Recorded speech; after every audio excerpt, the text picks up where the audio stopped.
नमस्कार दोस्तों, बहुत बहुत स्वागत है आपका भारत एक सोच पर। मैं आपके साथ चंद्रकांत शुक्ला। बड़ी चर्चा है पीडीए की पाठशाला की।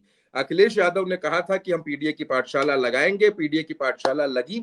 हालांकि जो फैसला सरकार का था स्कूल मर्जर का, उससे सरकार पीछे हट गई है और अखिलेश यादव कह रहे हैं कि ये पीडीए समाज की ताकत है कि हमने सरकार को झुकने पर मजबूर कर दिया। खैर, मेरे साथ फ्रेम में अंजनी सरोज है। औराई विधानसभा है भदोही में, वहां से 2022 में चुनाव लड़ चुकी है।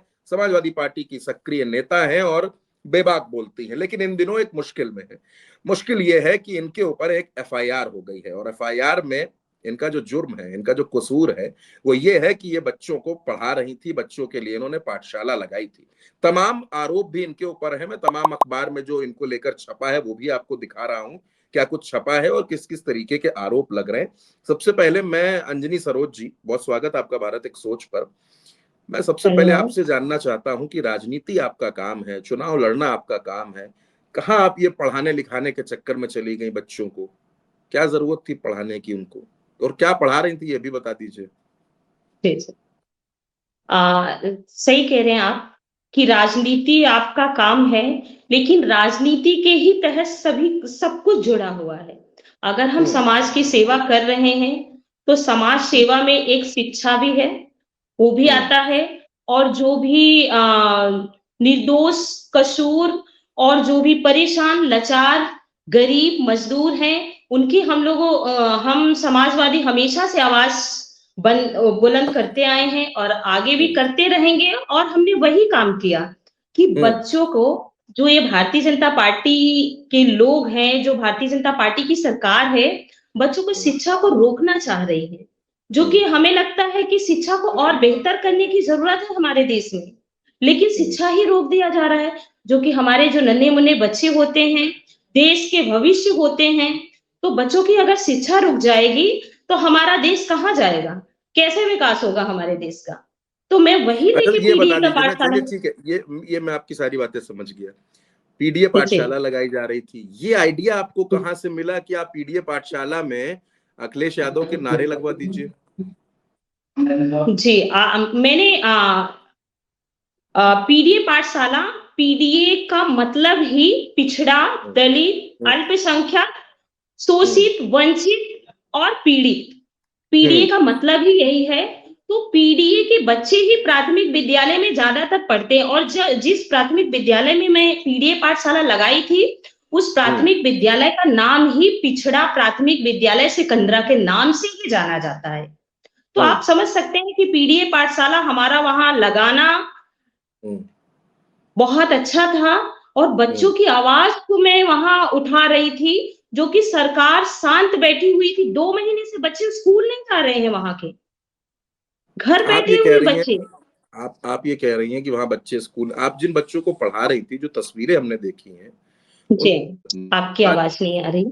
जी, मैं आपसे रिपीट कर रहा हूं, मैं आपसे ये कह रहा हूं जी, कि जो जी, तस्वीरें हमने आपकी देखी उसमें बच्चे जी, स्कूली ड्रेस पहने हुए। मेरे दो सवाल छोटे छोटे से हैं।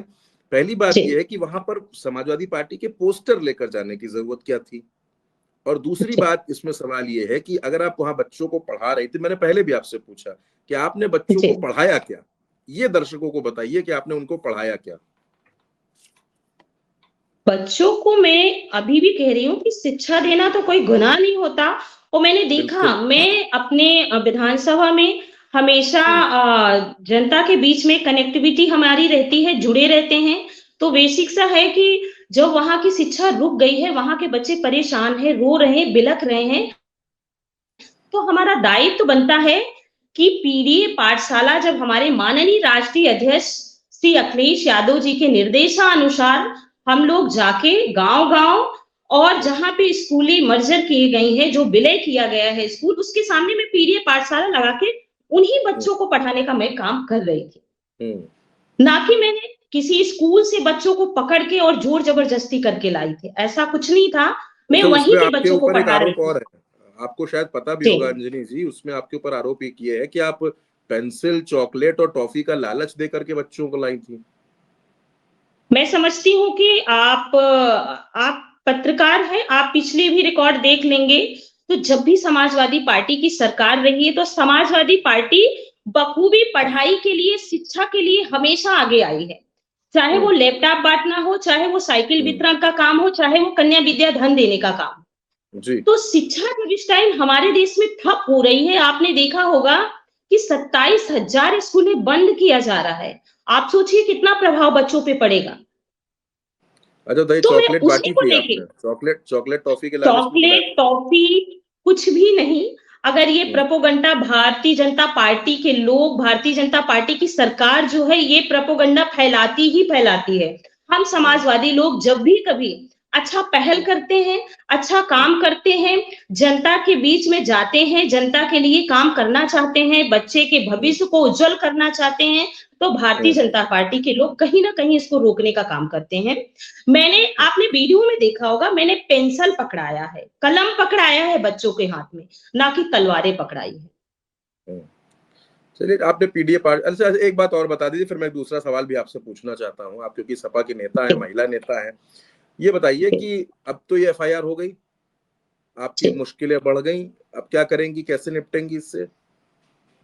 देखिए, एफआईआर मुकदमे जो फर्जी लगे हैं मुझ पर, ये तो हमारी जनता भी यहाँ की देख रही है कि फर्जी मुकदमे ये कहीं ना कहीं हमारे भारतीय जनता पार्टी के विधायक द्वारा रचित मनगढ़ंत कहानी और मिली भगत से, क्योंकि उस स्कूल को 2 महीने बंद हुए हुआ था, वहां कोई शासन प्रशासन कभी उसका ख्याल लेने नहीं गए। जो ग्रामीण थे वहां कई बार शिकायत भी किए थे, खंड शिक्षा अधिकारी हो या बेसिक शिक्षा अधिकारी से शिकायत भी किए थे कि ये स्कूल चलनी चाहिए, यहाँ बच्चे अवेलेबल हैं, इसकी जांच होनी चाहिए कि क्यों स्कूल बंद किया जाता है, लेकिन वहां कोई ध्यान नहीं दिया।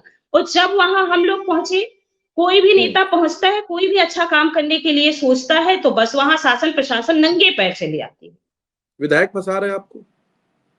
निश्चित रूप से विधायक को कहीं ना कहीं डर सता रहा है। किस बात का डर?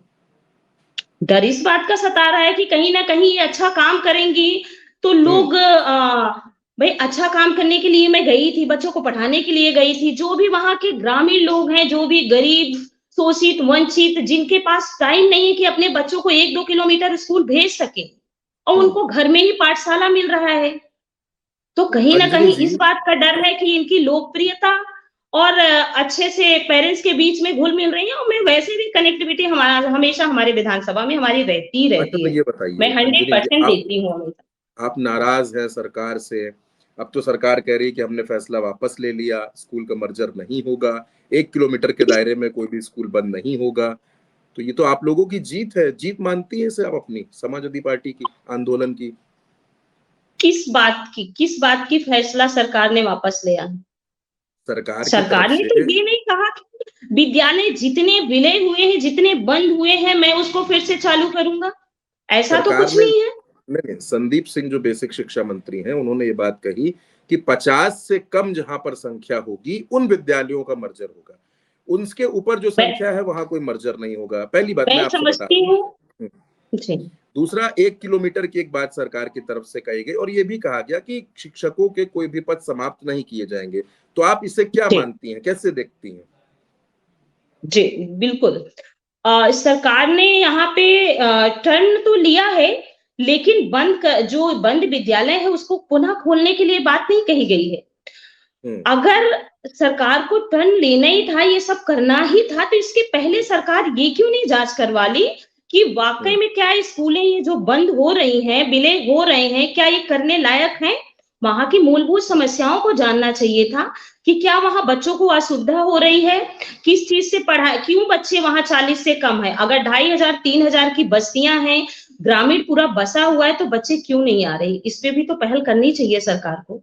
बिल्कुल। अच्छा, 2 सवाल छोटे-छोटे आपसे है। एक तो आपकी पार्टी में इन दिनों एक बड़ा मुद्दा चला, डिंपल यादव जो आपकी नेता हैं, आपकी सांसद हैं, उनको लेकर मौलाना साजिद रशीदी ने एक टिप्पणी की।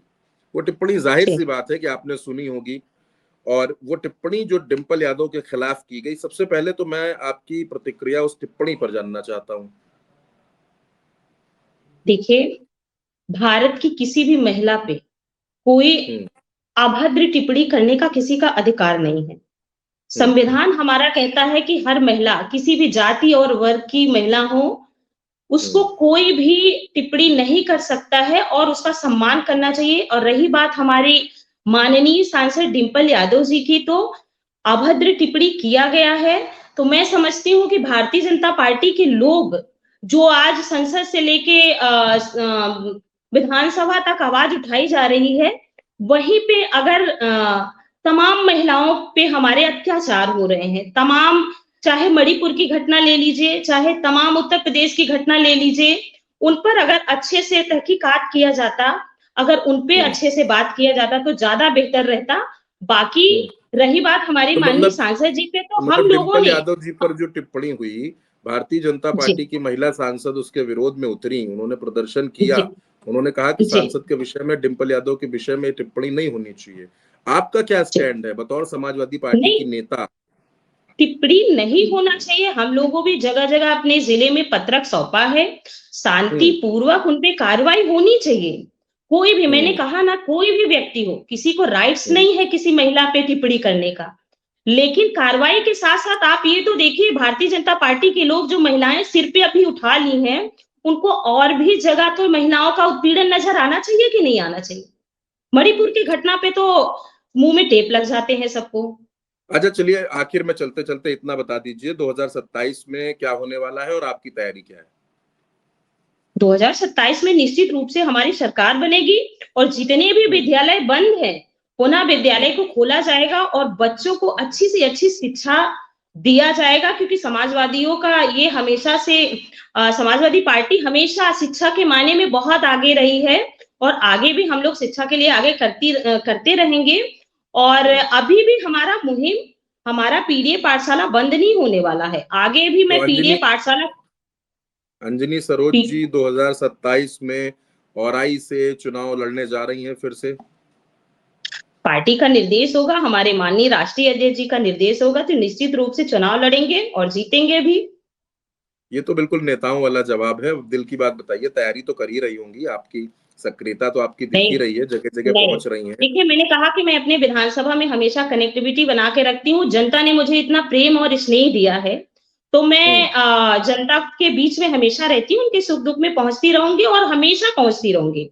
मैंने आपको चलिए, कहा कि बहुत हमारे पार्टी का निर्देश होगा, तो मैं निश्चित रूप से चुनाव लड़ूंगी और जीतूंगी और 2027 में हमारी सरकार भी बनेगी। बहुत शुभकामनाएं आपको अंजनी जी। हमारी तरफ से आपसे बातचीत हुई और पीडीए की पाठशाला से लेकर तमाम मुद्दों पर भी बातचीत हुई, और उम्मीद ये भी है कि जल्द ही हम एक बार फिर किसी मुद्दे पर बातचीत करेंगे। फिलहाल हमारे साथ इस चर्चा में जुड़ने के लिए आपका बहुत बहुत शुक्रिया, बहुत बहुत धन्यवाद। नमस्कार। धन्यवाद।